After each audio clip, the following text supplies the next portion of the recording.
Naranasan niyo na bang mamili sa pagitan ng paggawa ng tama para sa kabutihan ng mas nakararami at sa paggawa ng madali para sa sarili mong kapakanan?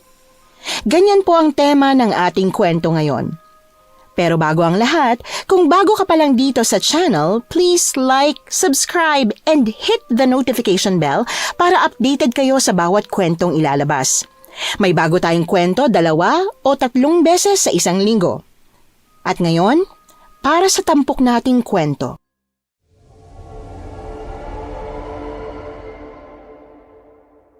Itago niyo na lang ako sa pangalan na Binay. Matagal-tagal mo na akong silent listener sa channel ninyo, Miss Anne. Kaya lang, ngayon lang ako nagkaroon ng lakas ng loob para i-share ang experience ko sa mga mangkukulam. 27 years old ako noong makaengkwentro ako ng mga aswang. Akala ko, ikamamatay ko na yon. Ikukwento ko sa inyo kung ano ang pakiramdam ng maging apo ng isang albularya. Patay na si nanay. Paano na ba to? Paano ko na matutupad yung promise ko sa kanya na iaahon ko siya sa hirap? Lola, tulungan niyo po ako. Kumalma ka, Neng. Alam mo, sa huling hininga niya, kapakanan mo pa rin ang bukang bibig ng nanay mo. Sorry, Ma. Kung di ako agad nakapunta sa ospital, hindi man lang kita nakita. Sorry po. Alam ko na masaya naman ang nanay mo sa kung saan siya naroon ngayon. Ay, nga pala, heto, pinabibigay niya sa iyo. Ibigay ko raw kapag umuwi ka rito sa probinsya. Kwintas? Naku, ito yung inaarbor ko noon sa kanya. Iha, maiba ko. Ngayong mag-isa ka na lang naman dito sa bahay niyo, anong plano mo? Pasensya ka na ha. Sa akin ka kasi binili ng nanay mo bago siya mawala eh. Huwag ka mag-alala, tutulungan kitang makapagsimula ulit. Kumusta palang trabaho mo sa Maynila? Okay naman po. Kaya lang, yun, nabaon din sa utang. Ha? Ito ba yung sinasabi ng nanay mo? Sinasabi niya? Ano pong ibig niyo sabihin?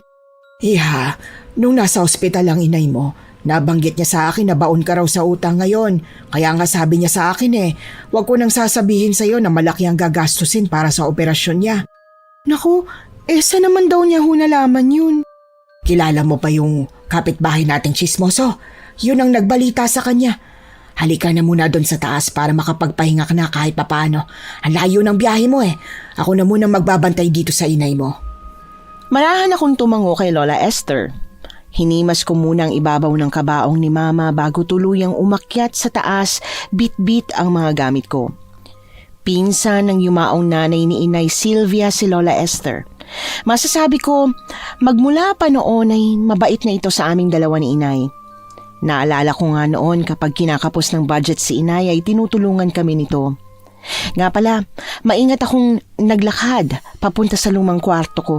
Marahan akong napangisi nang makita ang loob nito. Marami ang sumagi sa isipan kong memories. Isa kasi ang kwarto kong ito sa bumuo ng childhood ko. Hindi ko naman inaasahan na malinis at walang kaali-alikabok dito kahit pa ilang taon na akong hindi natutulog sa kwartong ito. Kwento ni Lola Esther, palagi daw kasing nililinis ni Inay ang kwarto ko sa tuwing mamimisa ko nito. Maayos naman ang pagstay ko sa bahay, Miss Anne. Nagsasalit-salitan lang kami ni Lola sa pagbabantay sa kabaong ni Inay. Dahil sa matinding kalungkutan, halos pinipilit ko na lang ang sarili kong kumain dahil wala akong gana. Ni hindi rin ako makatulog. Hanggang sa lumipas ang ilang mga araw, sumapit na ang Huwebes kung saan ihahatid na sa huling hantungan si Inay. Marami-rami din ang mga nakipaglibing. Karamihan ay mga dating kaibigan nito. Pansamantala muna akong tumira sa bahay ni Lola pagkatapos ng lahat. Yun kasi ang suggestion niya na mas mabuti pa raw kung doon ako sa bahay niya titira para nababantayan niya ako. Sa huli, pumayag din naman ako sa alok niyang sumama sa pagtitinda sa palengke. Kung minsan naman dumadayo kami sa ibang lugar para sa sideline niyang pananahi. Masasabi ko, masaya naman ako sa naging desisyon ko. Napapansin ko kasing Hindi siya mapakali sa tuwing hindi niya ako nakikita. Baka raw kasi kung anong gawin ko sa sarili ko dahil sa kalungkutan. Alam niya kasi kung gaano ko kamahal si inay. Noong minsan, masinsinan kaming nag-usap at nagulat ako nang sabihin niya sa akin na... Ano ho? May pinamana sa akin si inay? Oo, meron. May lupa siya doon sa norte. Kung di ako nagkakamali, may 3 hektarya yon. Pinamana pa sa kanya yon nung nanay niya at pinasa sa'yo. Pero, bakit ngayon ko lang po ito nalaman? Bago mamatay si Sylvia, kinuwento niya sa akin na sinadya niya raw na hindi mo nasabihin sa'yo dahil gusto niyang masanay kang tumayo sa sarili mong mga paa. Kung ganun, ano pong gagawin ko sa pagkalaki-laking lupa na yan? Ibenta mo. Sa katunayan yan, baon din ang inay mo sa utang. Siguro nga, mas lumala ang breast cancer niya kakaisip sa mga yon. Ilang beses ko na rin kinumbinsi na sabihin sa'yo pero ayaw niya talaga. Kundi lang sana ako na-scam sa pag-abroad eh.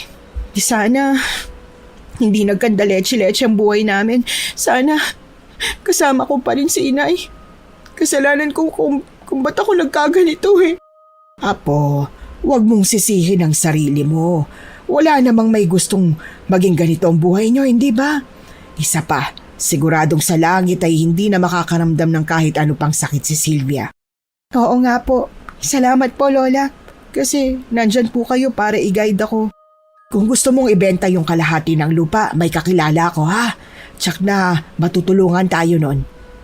Hindi na ako nakapagpigil pat mahigpit ng niyakap si Lola Esther. Sa totoo lang, hindi ko na alam kung paano ko haharapin ang patong-patong na problema kung wala siya. Makalipas ang ilang linggo, naging maayos naman ang transaction sa pagitan namin ng client na ipinakilala sa akin ni Lola. Matagal na daw palang gustong bilhin ang lupa, kaya lang tumatanggi si Inay Sylvia. Naging abala si Lola sa pag-aasikaso sa iilang mga papeles, habang ako naman ay nagpaplano na kung anong klaseng negosyo ang gagawin sa mapagbebentahan ng lupa. Para kahit papaano ay may source of income kami kahit kaunti. Hindi kalaunan, naisipan kong magtanim na lang ng mga kalamansi. Buti na nga lang at may nahanap kaming supplier ng mga butong pananim na kalamansi. Pero isang umaga, habang tahimik akong naglalakad sa gilid ng kalsada, ay nakasalubong ko ang kapitbahay naming mayabang. Patagilid ang ngiti nitong lumapit sa akin. Hoy, musta naman ang buhay sa Maynila? Aba parang tumataba ka yata. Buntis ka no? Wala, buntis? Di ho ba pwedeng malakas lang kumain? Tsaka, teka, ikaw ba yung nagsabi kay inay na baon ako sa utang dun sa Maynila? Ako nga. Aba, kung di ko pa sinabi sa nanay mo, edi sisikreto mo pa rin. Kayo talaga mga kabataan, ang titigas sa mga ulo nyo. Abay kaming mga magulang, lagi namin kayong iniisip. Nag-aalala kami sa kung anong pwedeng mangyari sa inyo. Dapat lang naipaalam nyo sa amin ang mga problema nyo. Pero hindi rin ho dapat kayo nakikialam sa problema ng ibang pamilya, lalo na kayong matatanda. Sorry ho pero hindi kasi tama yung ganyang attitude eh. Yung maraming nasasabi kahit hindi naman alam yung sitwasyon. Ano nga ba ang sitwasyon mo? Di ba naloko ka na nagpanggap na agency? 100,000 na scam sa'yo. Alam mo, dapat magpasalamat ka na lang kasi handang tumulong ang mga tulad ko. O baka naman, sinadya mong mamatay si Sylvia para maibenta mo na yung lupa na ipinamana sa'yo. Ano? Aba syempre hindi. Kailan ko nga lang nalaman na may pamana pala ako sa kanya. Huwag nga kayong gumawa ng kwento. Sana nga nagsasabi ka ng totoo. Kasi alam mo yung nanay mo, pinagbubuntis ka pa lang niyan. Puro kinabukasan mo na ang naiisip niyan. Aba, nawala na nga ako ng balita doon sa tatay mo. Nagpunta man lang ba siya nung binurol si Sylvia? Balita ko, may ibang pamilya na raw yon bago pa makarelasyon ng nanay mo, tama ba? Ano? Ay mala, hindi mo alam. Yang nanay mo talaga punong-puno ng sikreto. Sa madaling salita, kabit si Sylvia. Saan niyo nalaman? Dating kaklase ko ang lalaki naging nobyo ni Sylvia. Aba, nakakagulat nga dahil ang gandang dalaga ng nanay mo tas pumatol sa may sabit. Hindi totoo yan! Hindi kabit ang inay ko! Sinungaling kayo! Anong kaguluhan to? Romulo, Huwag mong sabihin may sinabi ka na naman sa bata. Hindi ka na nagbago. Chismoso ka pa rin hanggang ngayon. Teka lang Anong chismosong sinasabi mo? Totoo naman nakabit yung si Sylvia, di ba? Bakit pati yung tinago niyo sa batang yan? Hindi ba kayo naaawa? Tama na. Kung hindi ka patitigil, ipapakulong kita. Naks, yan tayo Minsan mo na akong naipakulong dahil sa maling balita mo na nagkakalat ako ng fake news dito sa bayan. Gusto mo pang ulitin? Talaga naman. Lumayas ka rito. Layas! Kundi tatawag na ako ng pulis. O kalma, puso mo. Mahal pa naman ang maintenance.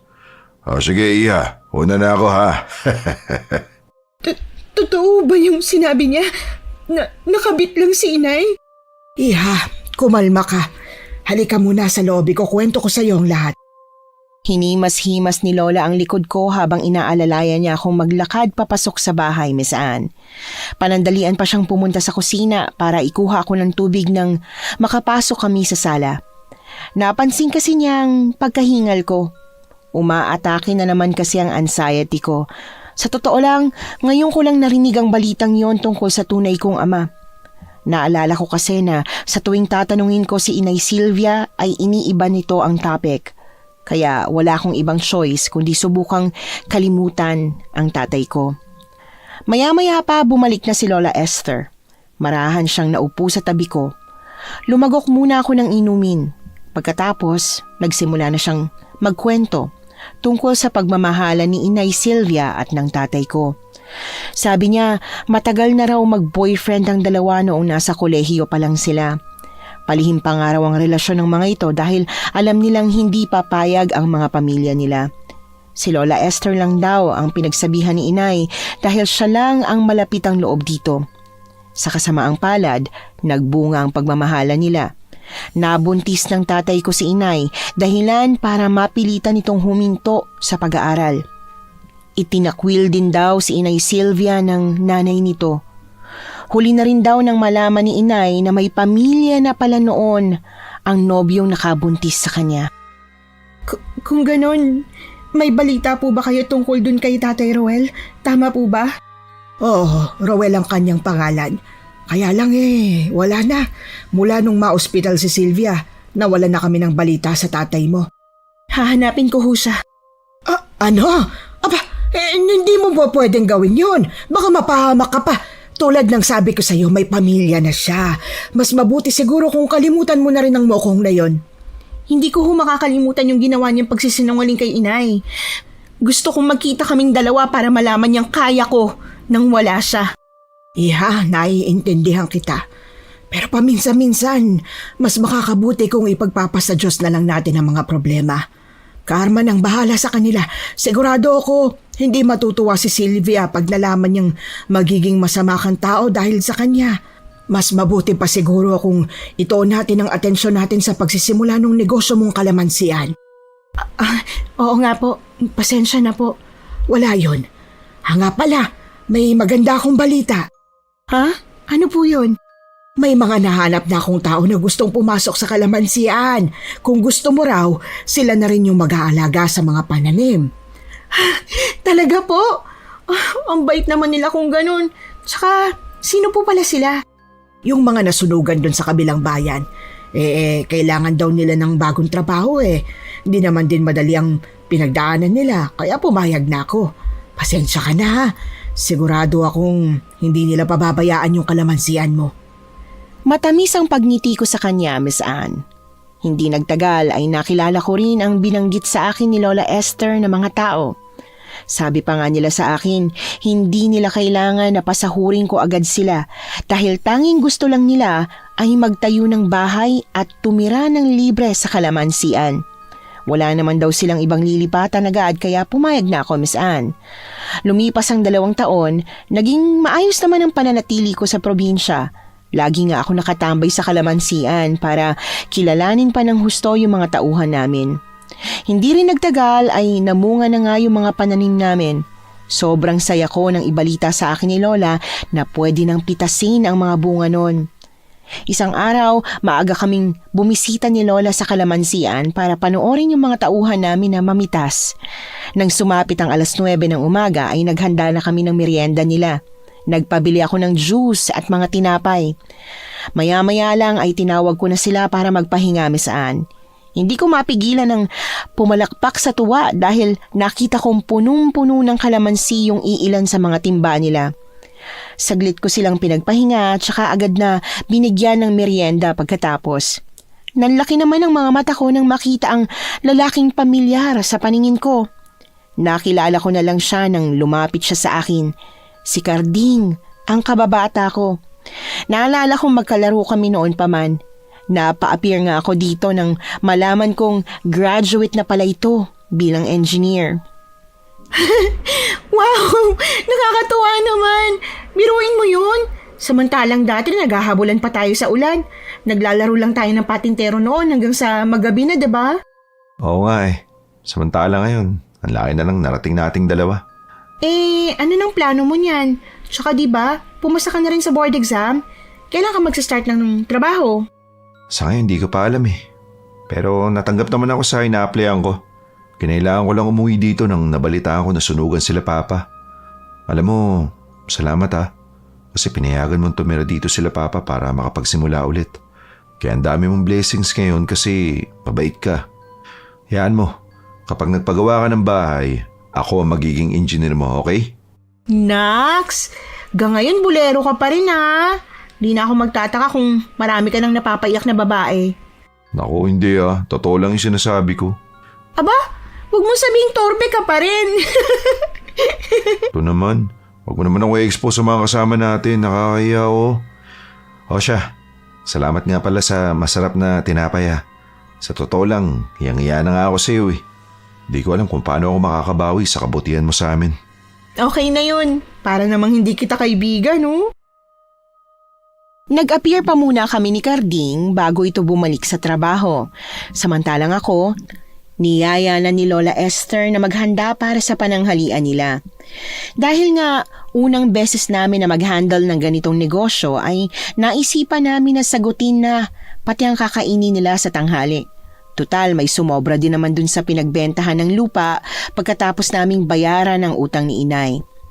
Hindi ko nga alam kung bakit sunod-sunod ang blessings namin noong panahon na yon, Miss Anne.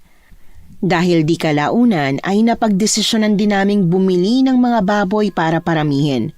Wala na akong ibang mahihiling pa noong mga panahong yon. Pero isang araw, biglang lumapit sa akin si Manong Romulo. Hindi na rin naman ako nakalayo sa kanya agad dahil nanigas ang katawan ko. Iya, pasensya ka na sa ginawa ko noon ha. Nagsisisi na ako dahil ganun ang pananalita ko sa'yo. Sana pala hindi kita hinusgahan agad. Huwag niyo na lang hong ulitin kahit kanino. Tsaka sana nga, nagsisisi na kayo. Hayaan mo, makakabawi din ako sa'yo. Ha? Bawi? Naku, hindi na kailangan. Alam ko kung nasa ng papa mo. Lumipat sila ng pamilya niya malapit dito. Talaga ho? Oo, nabalitaan niya kasing unti-unti mo nang natutupad ang pangarap mo. Ang alam ko, baon sila sa utang dahil nalulung sa sugal yung asawa niya. Kaya mag-iingat ka ha. Salamat ho. Kung maaari, huwag kang lalabas ng bahay niyo na mag-isa. Mahirap na. Oh, ano na namang sinasabi mo sa apo ko, ha? Ay nako, hindi ka ba talaga magtatandang lalaki ka? Gusto mo bang ako pang bumira sa'yo? O siya, mauna na ako. Ayos ka lang ba, ha, apo? Ano sinabi nun sa'yo? Huwag kang maniniwala sa balitang hatid nun, ha? Ay nako, ang hilig yan sa mga mali-maling balita. Wala naman po, Lola. Nangamusta lang, tsaka humingi din po ng tawa dahil dun sa nasabi niya sa akin noon. Naalala niyo pa po ba? Napansin kong kumunot ng bahagya ang noo ni Lola dahil sa pagtataka. Sabi pa nga niya sa akin, kung talagang pinagsisisihan ni Manong Romulo ang ginawa sa akin noon, ay dapat dati pa ito nang hingi ng tawad. Tulad ng inaasahan, hindi agad siya naniwala sa mga alibay ko. Alam niya raw kasing halang ang bituka ng matandang yon at hindi basta-basta lalapit sa akin kung walang balitang ihahatid. Pero kahit ano pang mga tanong niya, hindi ko sinabi ang balita tungkol sa tatay ko at sa pamilya nito. Ilang araw pa ang lumipas, naging abala na si Lola sa pag-aasikaso sa mga alaga naming baboy. Samantalang ako, madalas na nagpapaiwan sa bahay para hindi niya mahalata ang pinaplano ko. Hanggang sa isang umaga, palihim kong niyaya si Manong Romulo para puntahan ang tinutuluyan nila tatay. Nakatanaw lang kami sa malayo para hindi ako makita ng mga ito. Sabi kasi ni Manong Romulo, kilala ng tatay ko ang mukha ko. Sa tansya ko, higit kalahating oras namin silang pinagmamasdan na kasama ang asawa nito. May maliit lang silang talyer. Hindi ko napansin na kumuyom na ang kamao ko nang makitang binubungangaan si tatay ng asawa nito. Ramdam kong napahiya ito sa ilang mga customer, Miss Anne. Blanko ang reaksyon kong napatingin kay Manong Romulo. Oo, ganyan nga ang estado ng buhay nila ngayon. Samantalang noon, payak ang pamumuhay ng pamilya nila. Nascam lang kasi sa sabong ang asawa ng tatay mo. Kaya yun, nalima sa mga naipon nila sa bangko. Grabe naman. Kaya ngayon, pinapahiya na lang niya si Tatay Ruel. Grabe, nakakagigil. Ganun na nga. Kaya ikaw, kahit anong sabihin sa iyo ng asawa niya, wag na wag mong pahihiramin ang pera. Iba ang tama ng babaeng yan. Tsak ipapahamak ka niyan. Wala naman akong pakialam sa problema nila. Kung ano mang na-experience nila ngayon, deserve nila yun. Che! Umuwi na tayo. Baka hinahanap ka na ni Manang Esther. Nagiging dragon pa naman yun pag nagagalit. Hindi na kami nagtagal doon at umuwi na rin agad. Saktong pagdating ko ay siyang kabababa lang ni Lola Esther sa tricycle sa tapat ng bahay namin. Buti nga hindi niya nakita na magkasama kami ni Manong Romulo. Kundi ay baka hindi na siya makapagpigil at sinugod ang tsismoso naming kapitbahay. Matagal na kasi siyang gigil sa matandang lalaking yon. Sa totoo lang, nababalitaan ko din sa ibang tsismisan sa lugar namin na may nasira na ring pamilya si Manong dahil sa pagiging tsismoso. Kinuha ko na lang yon bilang advantage, Miss Anne, dahil sa tuwing magkikita kami ay ipinapakita nito ang picture nila Tatay Ruel at ng asawa nito sa talyer. Binabalitaan din ako nito kung ano na ang estado ng pamumuhay nila ngayon. Hindi nagtagal ay nabalitaan ko ring mas lalo silang nabaon sa utang dahil sa lending apps na hindi agad nila nababayaran, kaya tumaas ng tumaas ang interest, Miss Anne. Kaya noong minsan, pumunta si Tatay Ruel kasama ang asawa nito sa bahay namin. Sakto namang wala doon si Lola Esther. Wala tuloy akong ibang choice kundi harapin ang dalawa. Nangungutang sila sa akin. Pero tinaasan ko lang ng kilay yung asawa niya matapos nitong sabihin sa akin na utang na loob ko pa ang buhay ko kay Tatay Ruel. Buti na lang, romesbak din sa akin agad si Manong Romulo. Siya ang nakipagsagutan sa dalawang matapang ang hiya. Napaalis din naman namin ang dalawang ito, kaya lang, nagbanta pa ang asawa ni Tatay Ruel sa akin. Oh, ayos ka lang ba? Sinaktan ka ba ng babaeng yun? Anong ginawa niya sa'yo? Sabihin mo. Wala naman ho. Okay naman ako. Hindi naman niya ako masasaktan eh. Subukan lang niya at hindi ako magdadalawang isip na lumaban. Siraulo siya. Ngayon niya lang ako nakilala pero ang kapal ng apog na mangutang. Magkano ba ang inuutang niya sa'yo? 200,000 daw ho. Saan naman ako kukuha ng ganong kalaking halaga ng pera? Tsaka problema nila yun. Nagbabayad nga rin ako ng utang ko eh. Pero ni Singkong Duleng, hindi ko sila hiningian. Sigurado ka bang wala kang nararamdaman? Walang sumasakit sa'yo? Wala naman ho. Bakit ho ba? May karunungan sa pangungulam yang si Cecil. Kaya mag-iingat ka. Kulam? Aba, Oo, yun ang alam ko. Kaya mag-iingat ka. hindi naman ho ako natatakot sa kanila. Tsaka marunong din naman sa panggagamot si Lola. Anong plano mo ngayon? Isusumbong mo ba to sa kanila? Hindi ako kumibo. Makailang beses lang akong umiling dito, Miss Anne. Ilang minuto ding nagstay si Manong Romulo para pakalmahin ako. Pero hindi na rin naman ito nagtagal. Natakot kasi ito nang sabihin kong malapit nang umuwi si Lola Esther. Pero dapit hapon na nang makauwi siya. May dala siyang mga prutas na ibinigay sa akin. Bigay daw ni Carding yon para sa akin. Napansin niya nga rin na tahimik ako, Miss Anne. Nag-alala tuloy siyang bigla. Ayos ka lang ba? Parang namumutla ka. Okay lang ho ako. Medyo napagod lang ako ngayong araw. Kumusta po pala yung baboyan natin? Ayos naman. Ayun, tumutulong si Carding sa pag-aalaga. Teka nga, may hindi ka ba sinasabi sa akin? Hindi sinasabi? Ano pong ibig niyong sabihin? Nako, paglihiman mo ng lahat, wag lang ako. May nakapagbalita sa akin dyan sa labasan na pumunta daw dito yung tatay mo kasama yung asawa. Anong ginawa nila dito? Magsabi ka na ng totoo. Kundi, akong susugod sa mga yon. Baon daw po kasi sila sa utang, kaya nangungutang sa akin ng pera. Ano ka mo? Aba, ang tapang naman ng hiya nila. Pagkatapos nilang pabayaan ka at ang nanay mo? Ano namang sinabi mo? Siyempre po hindi ko pinautang, pero totoo ho ba na may kaalaman sa pangungulam yung asawa niya? Alam mo ba kung anong pangalan ng asawa niya? Cecil daw ho. Hindi ko kilala yan. Pwede ba? Huwag ka nang lumalapit dun sa Romulo na yon. Sinabi ko naman sa'yong mahilig yung magkalat ng masamang balita eh. Marahan akong napayuko. Saglit pa nga akong nagtaka kung bakit naging defensive siya noong banggitin ko ang pangalan ni Cecil. Sa huli, pumayag na lang ako sa kagustuhan niya para matapos ng panenermo niya sa akin. Lumipas ang mga araw, wala namang nangyari na masama sa akin. Mas pinili ko na lang na sumama kay Lola Esther sa babuyan namin para kahit papano'y malibang ko ang sarili. Noong minsang mapunta ako doon ay nakita ko si Carding na nagpapakain ng mga biik, kaya dali-dali akong lumapit. Oh, kumusta? Long time no see ah. Uy, diyan ka pala. Eto, natutuwa sa pag-aalaga ng mga baboy. Ang kukit kasi nila eh. Mabuti naman kung ganun. Alam mo, nakakatuwa nga dahil dati pangarap ko lang to. Ikaw naman, ano bang pangarap mo? Nakalimutan ko na kasi. Ikaw? Ano? Ako? Ang ibig ko sabihin, ikaw, ano yung binabanggit mong pangarap mo? Ito, yung magkaroon ng farm. Kasi gusto din ni inay ito noon eh. Kaya lang, minalas ako sa pag-a-abroad. Ayun, na-scam.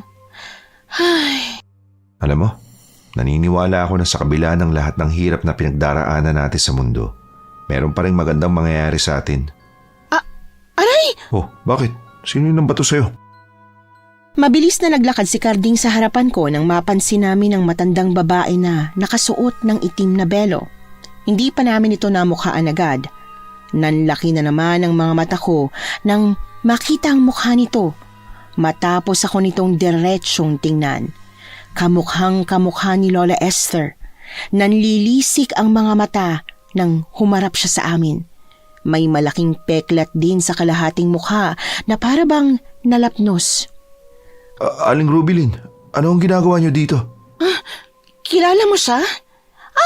Kilala niya ako. Dahil may binabayarang utang sa akin ng pamilya ng lalaking yan.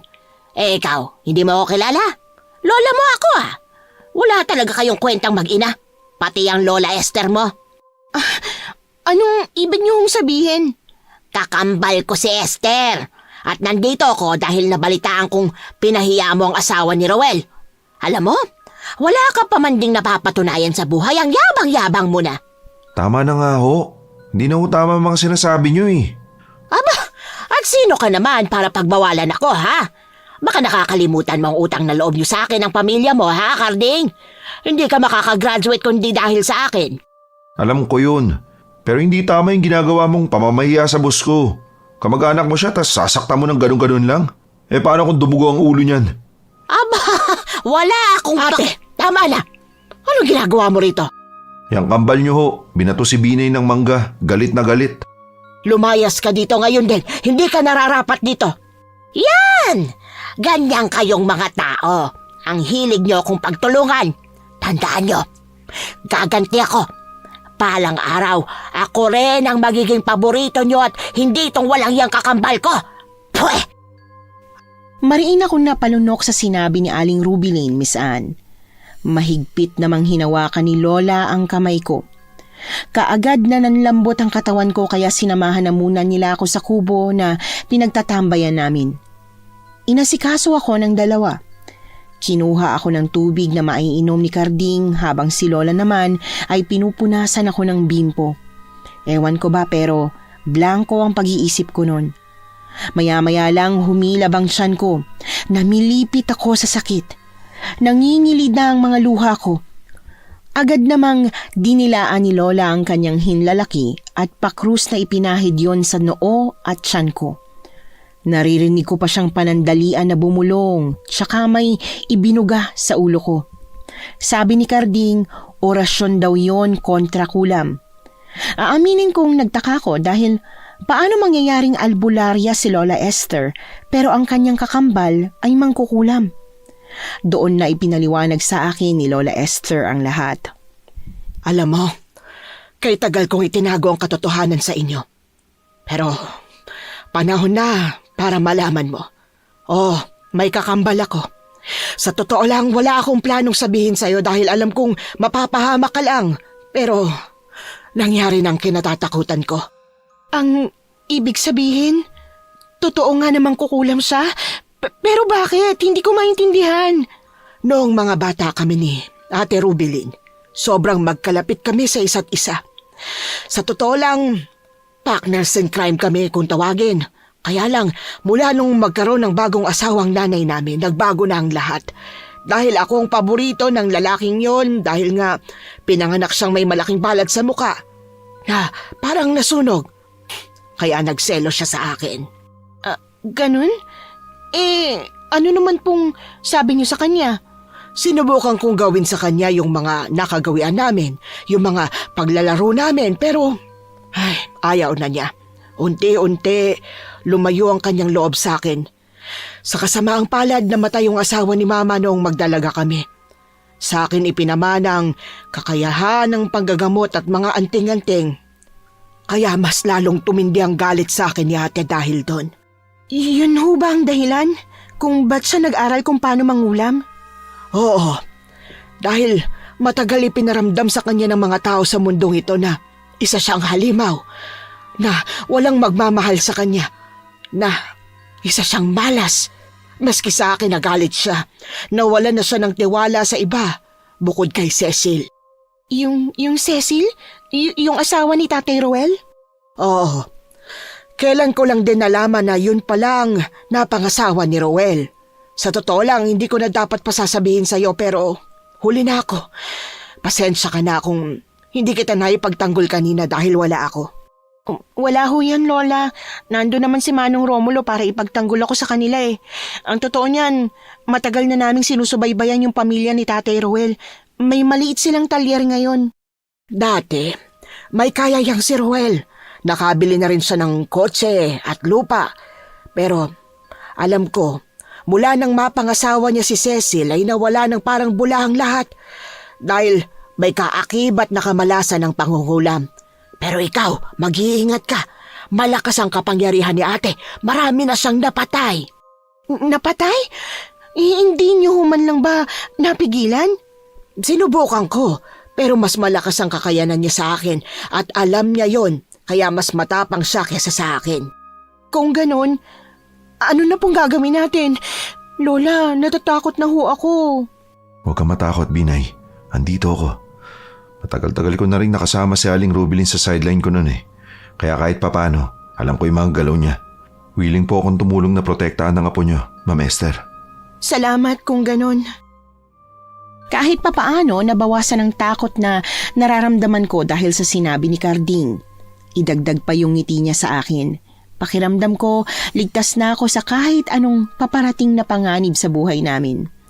Ilang araw din akong minomonitor nung dalawa kung may masama ba akong nararamdaman. Para na akong bata dahil sa pagbabantay nila sa akin. Laking pasasalamat ko naman nang wala akong naramdaman na kahit isa sa paraan ng kulam na binanggit nila. Kahit pa alam ni Lola Esther na mas malakas ang kapangyarihan ng kakambal niya, ay gumawa pa rin siya ng pangontra. Isang bala na dinasalan at ibinalot sa maliit na pulang tela ang anting-anting na ibinigay niya sa akin.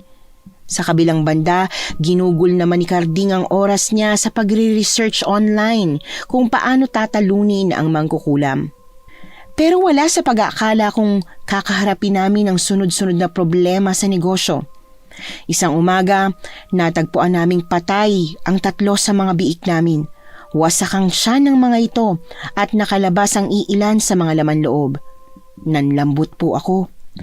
Pabagsak na napaupo ako sa upuan dahil doon. Yung mga baboy na yon ay i-deliver sana namin sa customer sa isang araw. Kaya lang, nangyari naman itong aberya. Ano na pong gagawin natin, Lola? Ay, Diyos ko. Ano ba itong nangyayari sa atin? Sunod-sunod na kamalasan na yung lumalapit sa atin, ha? Teka, pupuntahan ko si ate. Bakit po? Hindi naman tayo kinulam nun, di ba? Tayong mga tao, maaaring hindi, pero ang negosyo natin pwede. Ibig sabihin, kaya nang mangkukulam yung ganon? Oo, iha. Kaya maghanda ka dahil alam kong hindi pa tapos ang mga hayop na yon. Paano yan? Hindi pa natin na-update yung mga customer natin. Sure ako na magagalit ang mga yun sa atin. Teka, tatawag lang ako sa kanila. Di na kailangan. Natawagan ko na sila. Magre-refund na lang daw. Ay, buti naman. Hindi naman ba sila nagalit? Naku, mga negosyante pa naman yung mga umorder. Baka mamaya sabihin nila, scammer tayo. Huwag mo nang isipin yun. Naiintindihan din naman nila yung paliwanag ko. Isa pa, may na-refer ako nagtitinda ng baboy sa kanila. Nakalimutan mo na bang kakilala ko yung umorder sa atin? Oo nga no. Alam mo, salamat ah. Lagi mo na lang kaming tinutulungan. Oo nga. Siguro ang dapat gawin natin ay humanap agad ng paraan para maresolba ito. Marahan kong nginitian ang dalawa.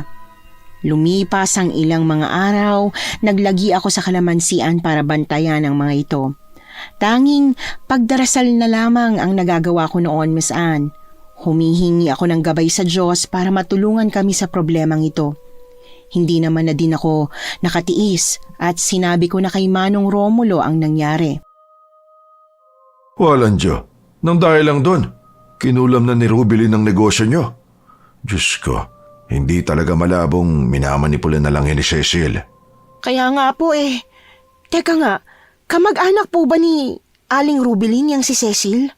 Hindi, pero malapit sa kanya ang batang yon. Sa katunayan, kailan lang namin nalaman na anak-anakan niya si Cecil. Mahal na mahal niya ang babaeng yon dahil ito lang ang tumanggap sa kanya. Totoo po? Oo, kaya mas naging matigas ang puso niyang si Rubilin. Kaya pasensya ka na. Di ko agad sinabi sa'yo. Pinanggit kasi sa akin ni Esther na huwag sabihin sa'yo ang tungkol doon.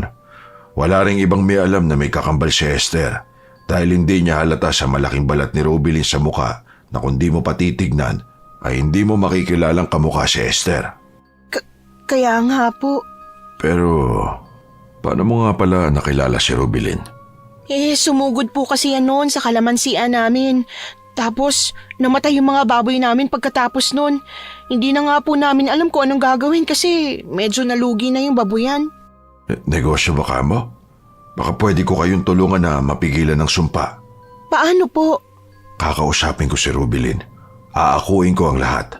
Dahil ako naman ang pumigil sa'yo na pautangin na mag-asawang yon, di ba?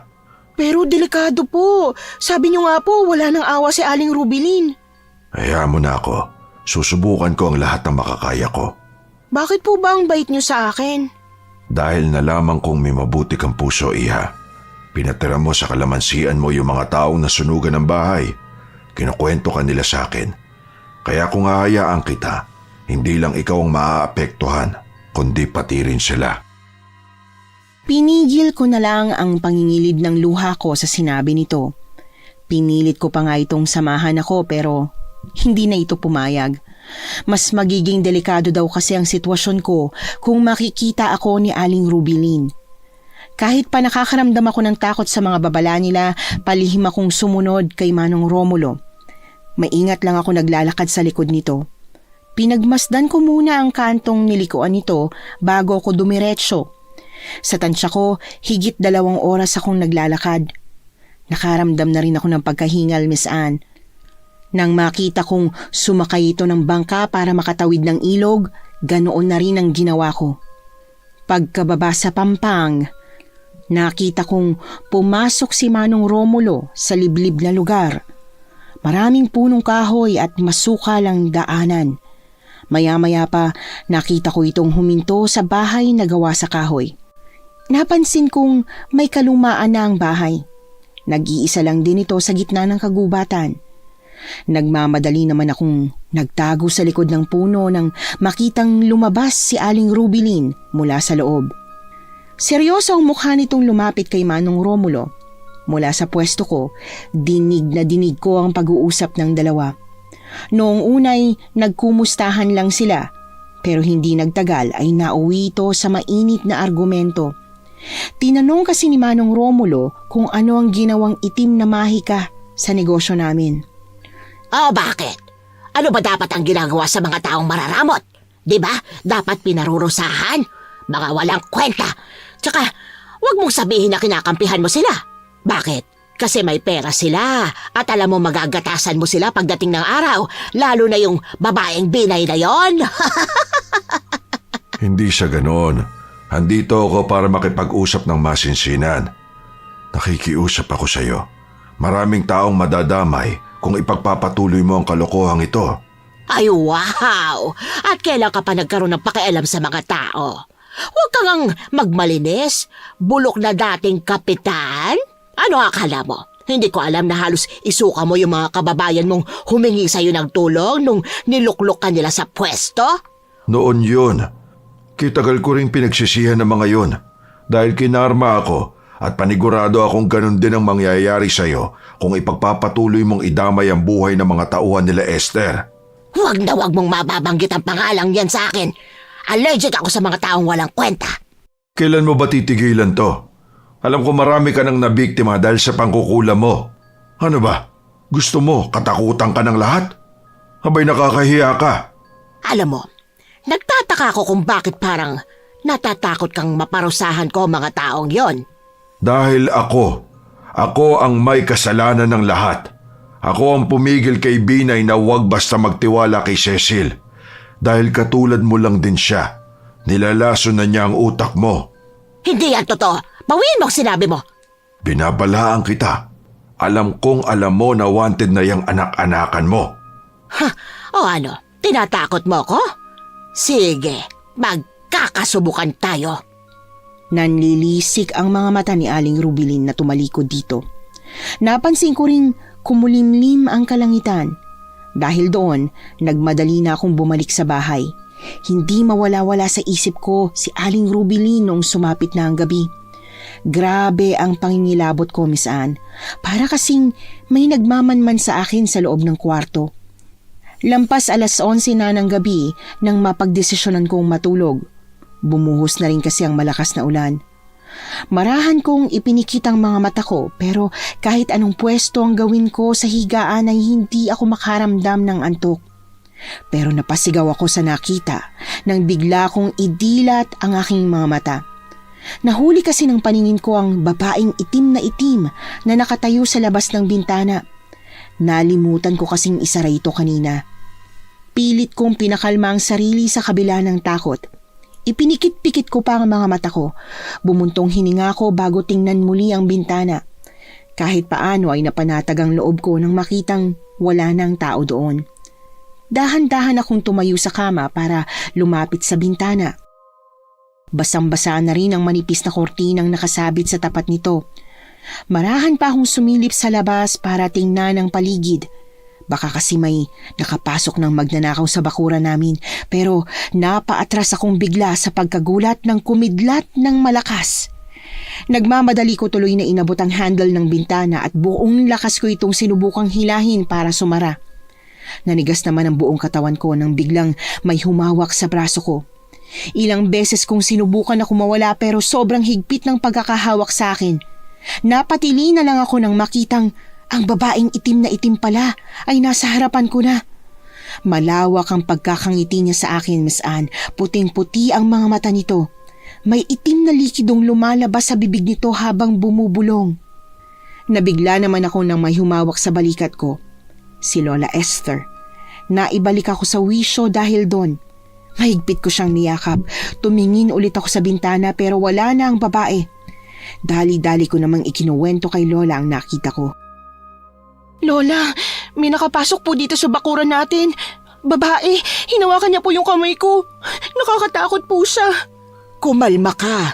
Hindi kaya guni-guni mo lang yon. Kasi simula nung umuwi ka kanina, napansin kong namumutla ka na. Isa pa, ano ka mo, babae? Tingnan mo nga ang lakas ng ulan. May bagyo ngayon. Imposible naman na may magnanakaw na... Hindi ho. Ibig ko sabihin, multo ho yung babaeng nakita ko. Itim na itim siya, Lola. Natatakot ho ako. Ganun ba? O sige, doon ka na muna matulog sa kwarto ko. Ayos ba yun sa'yo? Pasensya na ha. Matagal-tagal na din kasing hindi natutulugan tong kwarto mo, kaya baka pinamahayan na rin ng multo. Mukhang kailangan na rin yata nating ipabless ito ulit eh. Halika nga rito, yayakapin na lang kita. Lola. Oh, bakit parang mainit ka? Nilalagnat ka. Anong nararamdaman mo? Sumasakit lang po yung ulo ko. Baka kulang lang sa tulog. Napapikit na lang ako nang makaramdam ng matinding sakit ng ulo. Sinubukan kong dumilat pero naduduling ako. Hindi ko na tuloy napigilan ng pagduwal. Doon naman nataranta si Lola Esther. Dali-dali siyang lumabas ng kwarto para kumuha ng bimpo at palanggana. Hindi na namin nagawang lumipat pa ng kwarto niya dahil sa sobrang pagkahilo ko. Pinunasan niya ang buong katawan ko at noong gabing yon, magkatabi kaming natulog sa kama ko. Hindi nga siya nakatulog ng maayos dahil sa pagbabantay sa akin. Pero kinabukasan, nagising na lang ako nang may kumatok sa pintuan. Nagpaalam naman si Lola Esther na bumaba para pagbuksan ito. Maya-maya pa ay kasama na niya si Carding na pumasok ng kwarto. Dahan-dahan akong naupo nang mapansin ang seryosong reaksyon nilang dalawa. Nagulat kami nang ibalita ni Carding sa amin na may natagpo ang patay na isa sa mga tauhan namin sa kalamansian. Dali-dali kaming pumunta doon kahit pa nakakaramdam pa ako ng bahagyang pagkahilo. Nadatnan namin ang mga tauhang nagkukumpulan. Umiiyak ang ilan sa mga ito. May mga pulis na rin na nag-iimbestiga sa nangyari. Lumipas ang ilang oras, nagbigay na ng report ang mga pulis sa amin. Ayon sa mga ito, natagpuan daw na patay ang biktima sa gitna ng kalamansian. Wasak daw ang tiyan na parang kinayod ang laman loob. Nawawala rin daw yung bituka at puso ng biktima. Lahat kami ay nagtaka. May itim din daw na likido sa tabi ng bangkay nang makita nila. Hinala ng mga pulis, baka raw may nakaaway ito dahilan ng krimen na siyang itinanggi naman ng kapamilya nito. Pero isang umaga, lumapit sa akin si Manong Romulo nang mapagdesisyonan kong maglakad-lakad sa gilid ng kalsada. Condolence. Maski ang mga kapitbahay natin, natakot sa nangyaring to. Hindi sila makapaniwala na may taong galit dun sa tauhan mo. Ako din ho. Sobrang naawa ko sa pamilya ng biktima. Pero imposibleng may nagagalit dyan sa tauhan mo. Dahil kilala ko sila. Taong simbahan ng mga yan. Lalo na yung namatay. Mababait sila. Ano po bang ibig niyong sabihin? Ano bang sabi sa autopsy report? Di ba tinorture siya? Opo, nawawala din daw yung bituka niya pati yung puso. May mahahaba ding mga kalmot sa iba't ibang parte ng katawan niya. Eh kung ganon, malakas ang kutob kong hindi tao ang may gawa nito. Ano ho? Aswang. Ano? Paano namang nangyari yun? Gusto kong kausapin niyang si Esther. Alam ko, maiintindihan niya ako. Tumango na lamang ako. Umakyat ako sa taas. Nadatnan ko namang abala ito sa paghihiwa ng mga rekado para sa ulam namin. Noong una, ayaw pa niyang pumayag sa akin na makipagdiskusyon kay Manong Romulo pero nakumbinsi ko din naman siya. Pinapasok ko si Manong Romulo sa loob ng bahay. Magkakatabi kaming naupo sa may sala. Kailangan natin kumilos. Uubusin ni Rubili ng mga taong malalapit sa buhay niyo. Dahil napaka-imposible na may galit doon sa isa sa mga tauhan niyo. Lagi mo silang nakakasama sa simbahan, di ba? Si Ate Rubilin? Yang ka na naman. Sisisihin mo na naman yung tao. Oo, aaminin ko na maraming kasalanang nagawa yung kapatid ko pero hindi niya magagawa ang binibintang mo sa kanya. Kung gusto mo, paimbestigahan natin siya pero ipapakulong kita ulit kapag hindi mo napatunayan yung sinasabi. Sabi mo ba yan dahil akala mo inosente siya? O produkto ng pagkaduwag lang ang lahat ng yan? Ano? Alam kong may kakayahan ka sa pagiging albularya. Dapat nga, ikaw ang unang magtanggol sa mga taong inaagrabyado ng kapatid mo. Pero bakit parang ikaw ang unang pinanghihinaan ng loob? Alam nyo naman na hindi ko gamay ang kakayahan ko. At alam nyo rin na mas makapangyarihan sa akin si Ate Rubilin. Ilang beses ko na siyang sinubukang talunin pero wala. Hindi ko nailigtas yung iba pa niyang mga nabiktima dahil sa pangungulam niya. Ngayon, sasabihin mo na siya ang may gawa ng krimen na ito. Dahil hindi malabo na kumampi siya sa mga aswang. Ano? Kakampi siya sa mga aswang? May ilang mga nagsabi sa akin noon pa man na may nakakita sa kanya na pumasok sa baryo ng mga aswang. Ano? Baryo ng mga aswang? May ganun ba? Di ba fake news lang yun? Oo, tinawag na baryo ng mga aswang dahil hindi na makalalabas kung sino man ang pumasok doon. Esther, hindi mo ba naisip na kahit ilang beses na siyang pumasok doon, hanggang ngayon, buhay pa rin ang kapatid mo? Alam mo ang problema sa'yo, pinahihina ka ng puso mo. Makinig ka sa akin hanggat maaga pa. Pero parang totoo nga na may kinalaman si Aling Rubilin dun sa babaeng nakita ko nung gabi. Dahil yung babae may tumutulong itim na likido sa bibig. Ganon din daw yung nakita ng mga pulis eh. Kaya kumilos ka na. Dahil kahit kailan, hindi mo na maibabalik pa ang pagsasama niyo ng kapatid mo. Binalot na ng galit ang puso niya. Namanipula na siya ng anak-anakan niyang si Cecil. Kaya nagmamakaawa ako sa iyo. Ikaw lang ang makakapigil sa kapatid mo. Nanlaki ang mga mata ko nang hampasin ni Lola Esther ang lamesa. Napansin ko rin na nagngangalit ang kanyang panga na tumingin sa aming dalawa. Bigla itong tumayo at iniwan kami ni Manong Romulo sa sala. Agad namang nagpaalam si Manong Romulo na uuwi na kaya sinundan ko na lang si Lola. Nadatnan ko na hinahalongkat niya ang gamit sa loob ng kwarto ni hindi siya sumagot sa mga tanong ko kaya naupo na lang ako sa gilid ng kama at tahimik siyang pinagmasdan. Maya-maya pa, inilabas niya ang kahon sa loob ng aparador. Pinunasan niya ang alikabok sa ibabaw nun. Seryoso naman siyang sumulyap sa akin bago buksan ang kahon. Sumambulat sa paningin ko ang mga laman nito, isang krus at mga agimat. Yun daw ang ipinamana sa kanya ng tatay nila bago yumao. Hindi rin nakalagpas sa paningin ko ang isang makapal na libro. Siguro nga, tama si Romulo. Pinapahina ako ng puso ko. Kaya pagpasensyahan mo ako, Apo, kung inuna ko ang emosyon ko. Pero, kaya po ba nating talunin yung mga aswang, Lola? Marami po ba sila? Oo, pero mula sa araw na ito, susubukan ko ang lahat ng makakaya ko para pigilan ang mga yon. Kaya tuturuan kita makipaglaban sa kanila para alam mo kung paano ililigtas ang sarili mo. Lola, natatakot po ako. Paano kung maubos nila tayo? Paano kung manalo ang kasamaan nila? Lagi mong tatandaan na walang taong nananalo kapag ang pinaglalaban ay masama. Mariin akong napadunok. Niyakap ako ng mahigpit ni Lola Esther. Binuklat niya ang makapal na libro. Doon ko nabasa ang mga orasyon ng albularyo. Hindi nagtagal ay pinalabas na muna niya ako sa kwarto. Dinig na dinig ko naman ang boses niya habang binibigkas ang mga orasyon. Tulad ng sabi niya, inihanda ko ang sarili ko kinabukasan. Maaga akong nagising. Nadatnan ko naman siyang nakaupo sa labas ng bahay. Nagmumuni-muni. Napansin ko yung nakataling kulay pulang panyo sa kanyang noo. Nanibago ako nang panatilihin niya ang seryosong mukha nang umiti ako sa kanya. Bigla niyang inihagis ang hawak na jungle bolo sa akin para saluhin. Pero bigo ako dahil inilagan ko ito. Sa tansya ko, ilang oras din kaming nag-aaral kung paano ito gagamitin sa pakikipaglaban. Masasabi ko ibang-iba si Lola Esther. Kung dati ay ayaw niya akong napapagod, ngayon naman ay hindi siya pumayag na magpahinga ako kahit pasabihin kong pagod na ako. Bilisan mong kumilos. Paano ka matututo kung ang hinhin mo? Palagay mo ba, matatalo mo ng ganyan ang mga kalaban mo? Isa pa, gamitin mo ang lakas mo. Baka naman po, pwedeng magpahinga muna tayo kahit sandali lang, Lola. Napapagod na ako eh. Kanina pa tayong ganito. Hindi, sundin mo ako. Kailangang matutunan mong lumaban. Tumayo ka sa sarili mong mga paa. Dahil hindi sa lahat ng oras ay nasa tabi mo ko.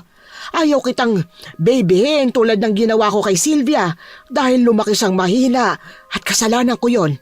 Isa pa, Teka lang, nangangalay na po ako, Lola.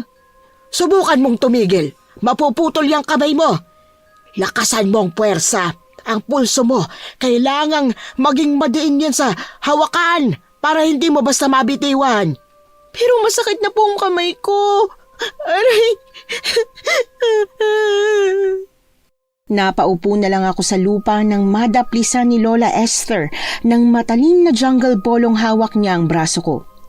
Nangingilid ang luha ko sa hapdi. Tumingin ako sa kanya pero parang hindi man lang siya naawa sa akin. Kaya dali-dali akong tumayo at nag-walk out. Hinugasan ko yung sugat ko. Walang tigil ang pagdurugo noon dahil nakita kong umangat ng konti yung balat. Kagatlabi ko tuloy yung ginamot. Binalutan ko rin agad ng benda pagkatapos lagyan ng bulak para hindi na dumugo pa. Buong araw na hindi ko siya kinibo. Aaminin ko masamang-masama ang loob ko kay Lola. Alam ko naman na hindi niya sinasadya ang masugatan ako pero nasaktan ako dahil hindi man lang siya nakinig sa akin. Lumipas pa ang mga araw, halos naging cycle na nga namin ang pagte-training. Nung natutunan ko kasing makipaglaban gamit ang jungle bolo, ang buntot pagi naman ang pinag-aralan kong gamitin. Masasabi ko, hindi naging madali ang proseso ng pag-aaral ko. Isang araw, muli na namang bumisita si Carding sa bahay namin para ibalita na tinamaan ng malubhang sakit ang isa sa mga kasamahan namin. Walang pag-aalinlangan kaming sumunod ni Lola Esther sa kalamansian. Nasa tabi niya lang ako habang sinusubukan niyang gamutin yung lalaki. Inabot na kami ng gabi doon. Ayaw kasing umalis ni Lola Esther, lalo na't napagtanto niyang kinukulam pala ito sa pamamagitan ng tawas. Kaya alam na naming si Aling Rubilin ang may gawa nun. Pagsapit ng gabi, nagpabili si Lola Esther ng maraming kandila. Tinulungan namin siya ni Carding na pabilog na itulos ang mga yon. Sinindahan lang namin ang mga kandila noong makaupo na siya sa gitna.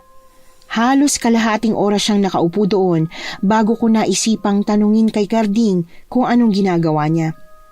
Sabi ni Carding sinusubukan daw ni Lola na pumasok sa mundo ni Aling Rubilin. Pero hindi nagtagal ay napansin namin na parang may sumasakal sa kanya kaya hinila ito ni Carding palabas ng bilog. Mahigpit kong niyakap si Lola Esther nang unti-unti niyang idilat ang mga mata. Namumutla din ang mga labi niya. Nagmamadali namang kumuha ng tubig si Carding para ipainom sa kanya. Ano po bang nangyari? Okay lang po ba kayo? Oo, Iha. Huwag mo na akong alalahanin. Nakita niyo po ba si Aling Rubilin doon? Ano pong ginawa niya sa inyo? Natakot po ako kanina. Nakita ko siya na kinukulam niya si Elmer. Nakita din niya ako.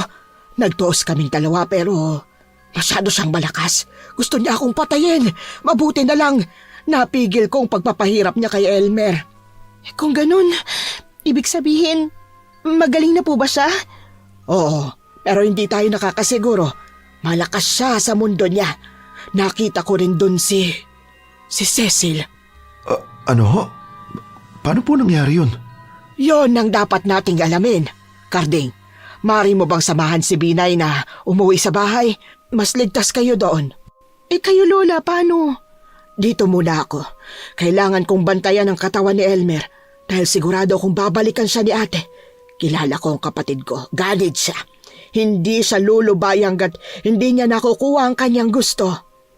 Tumango na lang kaming dalawa ni Carding.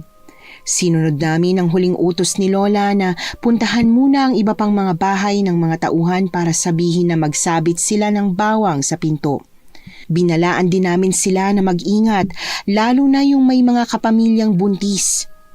Mahigpit ang paghawak ni Carding sa kamay ko habang naglalakad kami sa gitna ng kalamansian palabas sa kalsada. Sa akin naman niya sinabit ang kwintas na gawa sa bawang. Bit-bit niya ang matalim na jungle bolo na isinawsaw pa niya sa pinulbos na bawang. Maliwanag ang sinag ng bilog na buwan. Hindi naman mapigilan ang pagkabog ng dibdib ko habang binabaybay ang malawak na kalamansian. Ilang sandali pa ng paglalakad, Natanaw na namin ang maliwanag na poste ng ilaw sa kalsada. Pero ilang saglit lang ay napahinto kami sa paglalakad nang makarinig kami ng alulong ng aso. Agad na hinawi ako ni Carding sa likuran niya. Kung bumalik na lang kaya tayo, pwede naman tayo magpalipas ng gabi dun sa bahay ni Manong Elmer eh. Delikado. Kaya nga pinapauwi ka na ni Lola Esther, di ba? Pwede tayong madamay sa pakikipagsagupaan niya kay Aling Rubilin. Diyan ka lang sa likuran ko. Humawa ka sa braso ko. Mahigpit. May nararamdaman akong parang sumusunod sa... Shh! Huwag ka magpahalata. Nararamdaman ko rin. Lumakad ka lang ng dahan-dahan. Okay. Basta kahit anong mangyari, huwag kang bibitaw o lalayo sa akin. Kuha mo. Oo. Dinig na dinig namin ang bawat paghinga ng isa't isa. Sinunod ko lang ang sinabi niya. Pero napaatras ako nang may malaking asong humarang sa daraanan namin. Galit na galit itong umangil sa aming dalawa kaya napilitan akong bumitaw kay Carding dahil sa takot. Pero napanganga na lang ako sa gulat nang biglang tumakbo si Carding sa harapan ng nilalang. Sobrang bilis ng pagkilos niya. Hindi karaniwang bilis ng isang normal na tao. Tinaga niya ang nilalang bago pa siya nito masaktan. Mariin ako napalunok nang makitang tumalsik ang nilalang ng tadyakan niya. Mahinahon siyang lumakad papalapit sa akin nang tuluyang mapatay ang nilalang. Mahigpit na hinawakan niya ang braso ko, Miss Anne. Ilang saglit pa naming hinintay na bumalik sa dating anyo ang aso tulad ng sabi niya. May pagtataka sa kanyang mukha nang hindi yun bumalik sa anyong tao. Napailing-iling na lang siya. Dinalian na lang namin ang paglalakad. Ni hindi ko siya magawang kausapin dahil sa takot. Hindi ko rin alam kung bakit may kakaibang lakas si Carding. Maya-maya pa ay ligtas din kaming nakauwi sa bahay. Agad na nilak ang mga pinto nang makapasok kami sa loob. Hindi ako komportable noong gabing yon na kasama siya sa kwarto pero wala akong ibang choice. Takot na kasi ako. Nagpresenta rin naman siyang sa sahig na lang matulog kaya kahit papaano ay gumaan ang pakiramdam ko. Ang alin? Yung pagpatay sa asbo? Hindi, ang lakas mo kanina. Sobrang bilis mo para kang si The Flash. Alam mo, may binigay sa akin na agimat ang tatay ko. Ito. Buhok na gold-plated? Aba, ano yan? Tsaka, paano naman naging agimat yan? Ang nipis-nipis niya, no? Hindi naman ganyan yung kay Lola Esther eh. Manila girl ka nga talaga. Alam mo, maraming klase ng agimat. Merong gawa sa kahoy, yung iba gawa sa bala. Saka gawa sa buhok ng tikbalang. Tulad nito. Ano? Buhok ng tikbalang? Shh! Kumaingay. Ito ang gininto ang buhok ng tikbalang. Nakuha ni tatay to sa nakaharap niyang nilalang noon. Pag may ganito ka, makukuha mo ang lakas at bilis ng mga tikbalang. May kapangyarihan to. Wow! Alam ba to ni Lola Esther? Hindi no. Wala nakakaalam nito bukod sa'yo. Dahil yun ang kondisyon ni tatay. Alam niya kasi marami magtatangkad na kawin to sa akin. O siya, tulog na tayo. Gabi na. Mahimbing akong nakatulog noong gabing yun. Kinabukasan, nagising na lang ako nang kalabitin ako ni Carding sa balikat. Ngumiti siya sa akin at maingat na inlapag ang tray na may nakalagay na pagkain. May mansanas at grapes na nakapatong doon, tsaka kape. Sabi niya, kumain muna daw ako dahil hindi na ako nakapaghapunan kagabi. Kaya sinunod ko naman siya. Halos 1 oras kong nilalantakan yung pagkain dahil medyo marami-rami din ito. Pinilit ko na lang din na ubusin ang lahat ng yon. Pagkatapos, dumiretso na kami sa may kalamansian para kumustahin si Mang Elmer. Doon ay nakita namin si Lolang nakaupo sa labas ng bahay. Tahimik itong nakatanaw sa malawak na kalamansian. Lumapit kami sa kanya agad para kumustahin siya. Kumusta ho kayo? Si Manong Elmer, hindi pa rin ho ba siya nagigising hanggang ngayon? Gumising na siya kanina pero pinatulog ko ulit dahil kailangan niyang bumawi ng lakas dahil sa nangyari kagabi. Kayo ho, Lola, kumusta na yung pakiramdam niyo? Nakaharap niyo na po ba siya ulit? Sinubukan kong ulitin ang orasyon pero hindi ko na nakita doon si ate. Ibig sabihin nun, tinanggal na niya ang bisa ng itim na mahika kay Elmer. Buti naman po kung ganon, ibig sabihin ligtas na siya? Sa kulam, oo. Pero sa mga aswang, hindi pa. Lola, kagabi po pala, nakaengkwentro kami ng aswang ni Carding. Nakakatakot po yung aso. Sobrang laki. Ano? Carding, anong nangyari? Nasaktan ba kayo ng nilalang na yon? Hindi naman ho. Sa katunayan, ligtas po kami nakauwi. Napatay po namin yung asbong nagtangkang manakit sa amin. Mabuti naman. Nasaan ang nilalang na yon? Iniwan lang po namin doon sa gitna ng kalamansian. Samahan mo ako. Sumunod ako ng dali-daling naglakad papunta doon ng dalawa. Kaya lang ay wala na kaming nadatnang nilalang noong makarating kami doon. Tanging itim na likido na lang ang nakakalat sa lupa. Bukod doon ay wala na kaming nakitang iba. May pagtatakang umukit sa isipan ko dahil hindi man lang yun natuyo o sinipsip ng lupa, Miss Anne. Pero kahit paanong paliwanag ni Carding kay Lola kung paano napatay ang nilalang, ay hindi ito makapaniwala. Kaya napilitan si Carding na aminin ang tungkol sa pagkakaroon ng agimat. Sa kalagitnaan ng pag-uusap ng dalawa, natanawan ko ang babaeng nakasuot ng itim. Nakatakip ng itim na belo. Kumuyom ang kamao ko nang mapagtantong si Aling Rubilin pala yon. Hindi nagtagal ay nagdesisyon kaming bumalik na sa bahay ng mga trabahador sa kalamansian. Sabay-sabay kaming nagtanghalian. Ibinalita na rin sa kanila ni Carding at Lola Esther na mas doblehin ang pag-iingat dahil may kalaban kaming aswang. Nagpresenta si Carding na turuan kung paano makipaglaban ang karamihan sa mga ito. Laking pasasalamat ko dahil sa panahong ito ay sobrang maaasahan ang kababata ko. Kami naman ni Lola Esther ay nakipagkita kay Manong Romulo para magtanong kung meron bang balita sa baryo ng mga aswang. Tahimik lang akong nakikinig sa pag-uusap ng dalawa. Nakapasok ako sa baryo nila kanina para makibalita. Merong nakaburol doon. Ano? Nasisiraan ka na ba ng bait? Paano kung hindi ka na nakalabas ng buhay doon? Eh dinapurnada na yung plano natin. Kung tanghaling tapat, hindi nila ako masasaktan. Tsaka yun lang naman yung maiaambag ko sa laban na ito. Huwag kang mag-alala. Hindi ako masasaktan ng mga yon. Eh paano kung may nakakilala sa'yo? Huwag na huwag mo kaming ibubuking sa mga yon kapag nabihag ka ha. Sasampalin kita hanggang sa kabilang buhay. Kopya. Nga pala, nung minsang binisita ko si Cecil, nakita kong kinakausap niya si Aling Rubilin. Narinig ko rin yung plano nila na umatake. Kailan daw? Hindi ko alam. Pero ang alam ko, malapit na. Ano? Anong gagawin natin? Paano kung may ibang tao pang madamay? Iya, parang fraternity ang samahan nila. Hindi sila mandadamay ng ibang tao. Tanging ang nanakit lang sa kasamahan nila ang gagantihan nila. Kilala niyo ba kung sino ang pumatay sa isa sa kasamahan nila? Si Carding, nakaengkwentro namin yun kagabi. Binalaan kami ni Manong Romulo na gagantihan kami ng mga aswang, Miss Anne. Kaya agad kong ibinalita kay Carding ang tungkol dito. Pero hindi man lang ito nakaramdam ng takot. Sabi niya, handa na raw siyang harapin si Rubilin. Doon niya kinuwento sa amin na walang katumbas daw ang pangmamaliit ng isa ko pang lola na mangkukulam sa pamilya niya noon. Nabaon kasi sa utang kay Rubilin ang pamilya niya dahil sa iginapang siya ng mga magulang na makapagtapos ng pag-aaral. Pero ngayon daw ay unti-unti na niyang binabayaran ng mga yon. Matagal-tagal din kaming nagkwentuhan ni Carding, Miss Anne. Magkasama pa rin kami noong lumubog na ang araw. Maya-maya pa, lumalapit sa kanya ang tatay niya para magpaalam. May importante lang daw itong pupuntahan at pinababantayan ng nanay niya.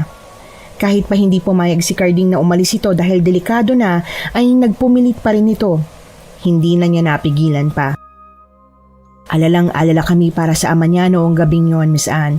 Pero dumating ang kinatatakutan namin dahil isang kapitbahay nila ang naghatid ng impormasyon sa kanya na patay na raw ang kanyang ama. Natagpuan daw ang katawan nito sa may kalamansian. Tulad noong unang biktima, kalunos-lunos din ang sinapit ng tatay ni Carding. Hinalukay din ang mga laman loob nito. Nawawala rin ng puso. May nakita din kaming itim na likido malapit sa bangkay. Hindi naman namin napigilan ang pagwawala ni Carding. Malakas na malakas ang sigaw niya sa gitna ng kalamansian. Isinusumpa daw niya ang mga aswang. Gusto na nga niyang sugurin ang sinasabing baryo ng mga aswang pero pinigilan siya ng ilang mga kasamahan namin. Dahil doon ay nakipagsuntukan siya sa mga ito. Naglakas loob na lang din akong awatin siya. Mabuti naman at nakinig siya sa akin. Inaya ko siyang umuwi sa bahay nila. Doon ay sinubukan ko siyang i-comfort at kausapin.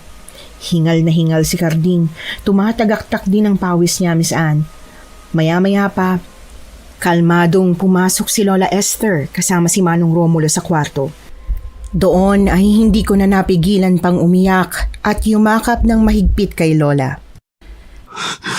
Bakit kasi nila ito ginawa? Mga hayop sila. Sisiguraduhin ko mamamatay silang lahat. Pinatay nila yung tatay ko. Hindi pa ako nakakabawi sa lahat ng sakripisyo nila sa akin. Iho, nakausap ko kanina ang tatay mo bago pa mangyari ang lahat ng ito. Ang sabi niya, pupuntahan daw niya ang mga aswang para ialay ang sarili niya. Alam niya kasing hindi lulubay ang mga yon hanggat hindi nakakaganti sa ginawa mong pagpaslang sa kasamahan nila. Kung ganun, bakit hindi niyo man na siya pinigilan? Bakit wala kayong ginawa? Sinubukan ko pero ayaw niya talaga. Gusto niya tayong iligtas. Ligtas? Ganon ka na ba kadesperado? Ikaw anong ginawa mo? Naturingan kang albularya pero ano? May nagawa ka na ba para iligtas kami? Di ba wala pa? Ni isa sa mga demonyong aswang na yun, wala ka pa napapatay. Tama ngang nailigtas mo si Mang Elmer, pero hindi mo natalo ang kapatid mo dahil mahina ka. Mahina! Nanlaki ang mga mata ko nang sampalin siya ni Lola. Bumiling ang mukha niya, Miss Anne. Hindi ko na rin siya nasundan nang mag-walkout ito. Pinigilan ako ni Lola Esther pero hindi ako mapakali sa mga lumilipas na oras. Napansin din naman ako ni Lola kaya sinubukan ko siyang kumbinsihin kung pwede ba naming hanapin si Carding. Mabuti na lang pumayag siya. Yun nga lang ay hindi ako kasama. Kasama ni Lola si Manong Romulo sa paghahanap. Pero bumalik silang dalawa na may bitbit na masamang balita. May nakakitang pumasok si Carding sa bari ng mga aswang. Ano? Paano yan? Hindi pwedeng mamatay siya. Wala na tayong magagawa, Iya. Ang sino man pumasok doon, hindi na muling sisikatan pa ng araw. Hindi totoo yan. Kailangan natin siyang puntahan. Gusto ko siyang iligtas. Pasensya na, Iya. Tanging pagdarasal na lang ang maiaambag natin sa pagpasok niya doon. Tiyak na hindi na siya hahayaan pang makalabas ng buhay ng mga nilalang doon. Gayun pang kinamumuhian siya ng mga kalahin ni Robilin dahil sa ginawa niyang pagpaslang sa mga kasamahan nila. Hindi! Pwede ba? Huwag mong bilogin ang ulo ko. Alam ko may paraan pa. Tabi nga, Janet. Kung natutuwag kayo, pues ako na lang. Tumahimik ka na, Apo. Kanina pa siya nandun. Higit 2 oras nang lumipas. Siguradong ano? Siguradong patay na siya? Lola naman, tama si Carding. Kayo yung may kakayahan para pigilan ang sarili niyong kapatid pero hindi niyo magawa. Ano klaseng albularyo kayo? Ginagawa kong lahat para pigilan si ate. Ayoko lang na masaktan ka. Ikaw na lang ang meron ako. Hindi. Tayo na lang ang meron ng mga kasamahan natin, Lola. Kaya paano? Hihintayin pa ba natin na maraming maubos yung mga aswang sa kanila bago pa tayo kumilos? Hintayin na maubos tayo ng demonyo niyong kapatid bago niyo maisipang kumilos, ganon? Ganon ho bang plano niyo?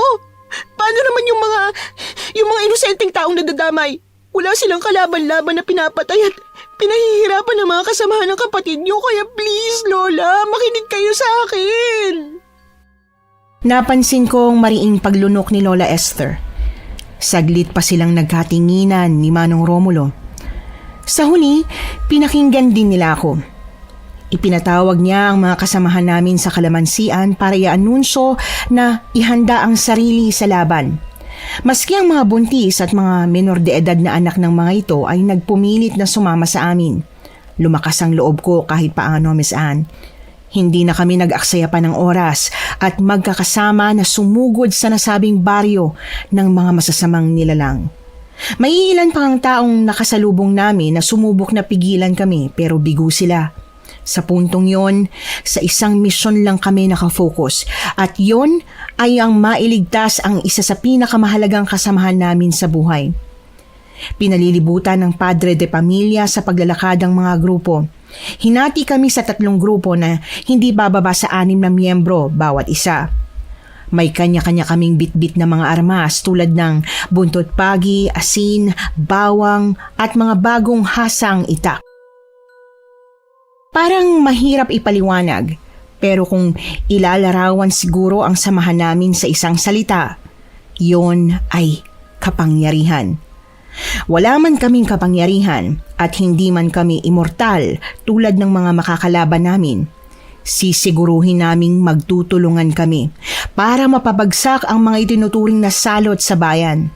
Kaya lang, may mga batang nagsimulang magmuryot nang makapasok na kami sa madilim na bahagi ng baryo, Miss Anne. Ang iba ay nagyayaya ng umuwi at ang ilan ay nakaramdam daw ng ibang presensya ni hindi nila maipaliwanag kung ano. Gayunpaman, sinubukan silang pakalmahin ng mga magulang nila. Sa huli, napagdesisyonan naming maghiwa-hiwalay para mas madaling mahanap si Carding. Tanging dasal ko lamang sa may kapal ay sana buhay pa ito. Tulad ng inaasahan, magkasama kaming dalawa ni Manong Romulo. Ito kasi ang nagpresentang sasamahan ako. Pumayag naman si Lola Esther dahil alam niyang dito lang ako nakikinig. Habang si Lola naman ang tumayong pinuno ng grupo nila. Sa gubat ko inaya si Manong Romulo. Hindi ko alam kung bakit ko yun ginawa pero parang may kutob akong naroon si Carding. Aaminin ko, nakakatakot ang pagaspas ng mga sanga ng matataas na punong kahoy. Maski ang kasama ko'y napatanong na kung bakit daw ba sumama pa ito sa amin pero wala akong pakialam. Binigyan ko naman siya ng dalawang pagpipilian kung maiiwan ba siya o sasama sa akin at ito ang pinili niya. Maingat kaming lumakad papasok sa loob ng kakahuyan kung saan kami may narinig na malakas na ungol ng aso. Teka, Iha. Grabe na ang kabog nitong puso ko. Sigurado ka ba? Delikado dito. Alam mo naman na nasa teritoryo tayo ng mga aswang. Baka mapahamak tayo lalo pat lumayo tayo sa mga kasamahan natin. Yan ang sinasabi ko sa inyo eh. Di ba? Binigyan naman kita ng choice kanina. Ba't kasi sumama-sama pa kayo sa akin? Tsaka, mas nararamdaman tayo ng mga aswang kung puro kayo reklamo. Ano ba yan? Iha, ang sa akin lamang. Gusto ko yung safe tayo. Teka, narinig niyo ba yon? Yung alin? Putik, nalintik ka na. Sigurado akong sigaw yun ng isang kasamahan natin. Doon ko sila narinig. Tara na! Mauna ka na. Hinihingal ako. Ano? Hindi kita pwedeng iwanan. Tutulungan kita. Iha, aswang, sa likod mo. Nanlaki ang mga mata ko nang mapagtanto ang litanya na sinabi niya. Marahan akong humarap sa tinuturo niya. Hinigpitan ko ang pagkakahawak sa buntot pagi, Miss Anne. Mariin akong napalunok nang makita yung yanggaw na halatang gigil na gigil sa akin. Nakanganga na ito na senyales na handa na akong kagatin. Pero bago pa man mangyari yon, nahampas ko na ito ng buntot pagi. Umusok ang katawan ng nilalang.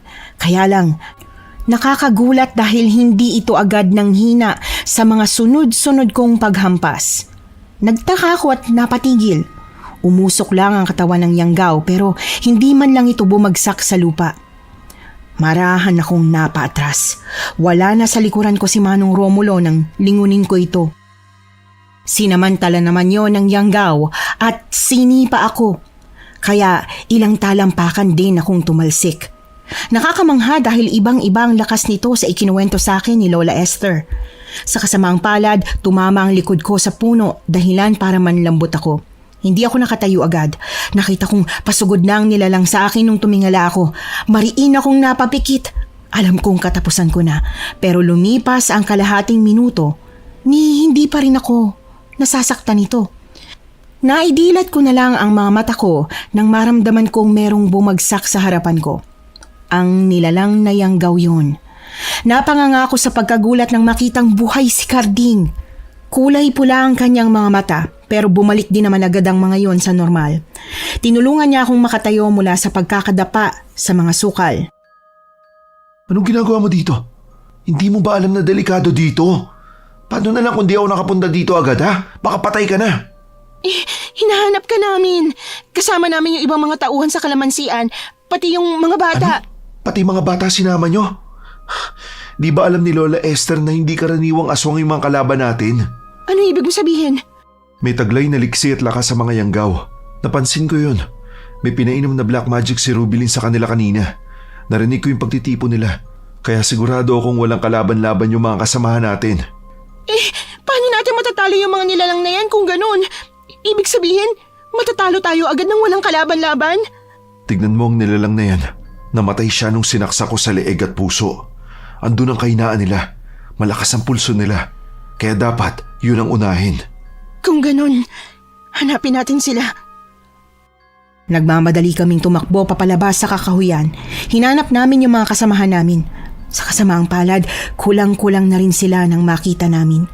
Marami na raw napatay sa mga kasamahan namin dahil pinangunahan ng takot nang masaksihan ang mga naunang bumagsak mula sa aming grupo. May ilan ding nagtatakbo palayo dahil sa takot, dahilan para mapatay ng mga nilalang. Sa pagkakabilang ko, 8 na lang kaming natitira misaan. Maingat kaming naglakad sa gitna ng kalsada. Mabibigat na paghingang naririnig namin mula sa bawat isa habang tinatahak ang madilim na daan. Pero napahinto kami nang makasalubong si Aling Rubilin. Susugurin ko na sana ito, ngunit pinigilan ako ni Carding dahil naramdaman niya na may mga kasama ito. At hindi nga siya nagkamali. Nasa 5 ang mga kasama niyang yanggaw at asbo. Sabi ko naman sa'yo, wala kayong binatbat sa amin. Ba't ba kasi pinipilit yung makipag-ungusan sa amin? Ha, naniniwala kasi kayo sa kambal kong feeling magaling eh. Ayan, ubos tuloy kayo. Walang kahirap-hirap. Tama na. Marami nang nasayang na buhay. Marami na rin kaming napatay sa kasamahan mo. May mga bata din na nadamay sa amin. Ano pa bang gusto mo? Gusto ko? Ha, gusto kong lumuhod kayo sa harapan ko. Ako ang tangkilikin yung reyna ng probinsyang ito. Hindi! Kahit kailan, hindi kami kakampi sa demonyong katulad ninyo. Ganito na lang. Ulo laban sa ulo. Dugo laban sa pawis. Ako ang kalabanin nyo ng kampon mo. Kung matalo at mapatay nyo ko, hahayaan ko kayo maghari dito. At kung hindi? Hindi na kayo sisikatan pa ng araw. Pumayag si Aling Rubilin, Miss Anne. Sinubukan ko namang pigilan si Carding pero bigo ako. Napabuntong hininga na lang akong pinagmasdan siyang maglakad papalapit sa mga nilalang. Pasimpleng sinenyasan ni Aling Rubilin ang mga kasama niya. Naunang lumapit ang mga asbo. Pinaligiran ng mga ito si Carding at isa-isang sumugod sa kanya. Wala kaming ibang nagawa ng mga kasamahan namin kundi ang manood na lang. Ramdam ko ang mga mahihina nilang pag-iyak. Nangingibabaw ang galit na pag-angil ng mga aso kay Carding. Isa-isa itong lumapit sa kanya para subukan siyang sindakin. Pero nagulat kaming lahat nang makita naming mamula ang mga mata ni Carding. Maliksi din siyang tumakbo para sugurin ang mga nilalang. Bawat pagsuntok niya sa mga ito, tumatalsik ang mga ito sa malayo. Kamangha-mangha dahil napatay niya ng sabay-sabay ang mga nilalang. Tulad ng inaasahan, hindi yun bumalik sa tunay na mga anyo. Pero sumunod niyang kinaharap ang mga yanggaw. Dahil maliksi din ang mga itong kumilos tulad niya, nabugbog siya ng mga ito. Malalakas din sila, kaya bumagsak ang kanyang katawan nang kalmutin siya ng mga ito. Napilitan na kaming sumugod para tulungan si Carding. Pinagtulungan namin yung 2 yanggaw. Masasabi ko marami ang nasaktan nila sa mga kasamahan namin. Natigil lang ang laban namin nang sumigaw si Lola Esther. Nakaluhod na sa kanyang harapan si Aling Rubilin. Nakatutok dito ang kutsilyong hawak niya. Sige! Mga demonyong nilalang, subukan yung may saktan ulit sa mga kasamahan ko. Hindi ako magdadalawang isip na gilitan nitong amo ninyo. Ha, Esther, tama na. Ha, magbati na tayo. Magbati? Pagkatapos ng lahat ng buhay na pinerwisyo niyo, ilang beses kitang binigyan ng oportunidad, ate. Pero tingnan mo, hindi ka ba naaawa? Tama na ito. Napatay na ng mga kasamahan niyo si Cecil at Ruel. Ano ba bang gusto ninyo? Gusto kong matigil ng kasamaan. Gusto kong magbago ka na. Magbalik loob ka na sa Panginoon. Ano ko, tanga, para gawin yan? Minsan na akong tinalikuran ng Panginoon na sinasamba ninyo. Napakagatlabi na lang ako ng gilitan ng leeg ni Lola Esther, ang kanyang kakambal. Walang buhay itong bumagsak sa kalsada at ang mga yanggaw naman ay nagtatakbo palayo, pero dahil nawala na ang liksi sa kilos ng mga ito, naabutan sila ng mga kasamahan namin at pinatay. Sama-sama kaming umuwi noong gabing yon sa kalamansian. Ginamot namin ang natamong sugat ng isa't isa, Miss Anne. Buti naman at nakaligtas din si Carding sa kabila ng mga sugat na natamo niya. Pinaliwanag niya rin sa iba naming mga kasamahan ang agimat niya ng tikbalang. Habang nag-uusap, napagtanto naming kay Aling Rubilin pala nagmumula ang liksi ng mga alagad niyang aswang. Nawala kasi agad ang lakas na meron sila nung namatay ang kakambal ni Lola Esther na mangkukulam. Binigyan namin ng maayos na burol ang mga kasamahan naming nasawi. At mula noon, mas naging payapa na ang pamumuhay ng mga tao sa aming buong probinsya. Nagustuhan niyo po ba ang ating kwento ngayong araw? Kung oo ang sagot at hindi mo pa nagagawa, aba, subscribe na! Click the notification bell ha, para updated ka sa tuwing maglalabas kami ng bagong kwento. Click like at mag-iwan na rin ng comment. Masayang-masaya ako tuwing nagbabasa ng messages mula sa inyo. At kung may sarili kayong karanasan na gusto nyong ibahagi sa amin, email lang sa missanhorrorstories@gmail.com. Dire-diretso lang, missanhorrorstories@gmail.com. Malay nyo, sa susunod, yung kwento na ninyo ang binabasa namin para sa ating mga tagapakinig. Hanggang dito na lang muna at maraming salamat sa inyong panonood.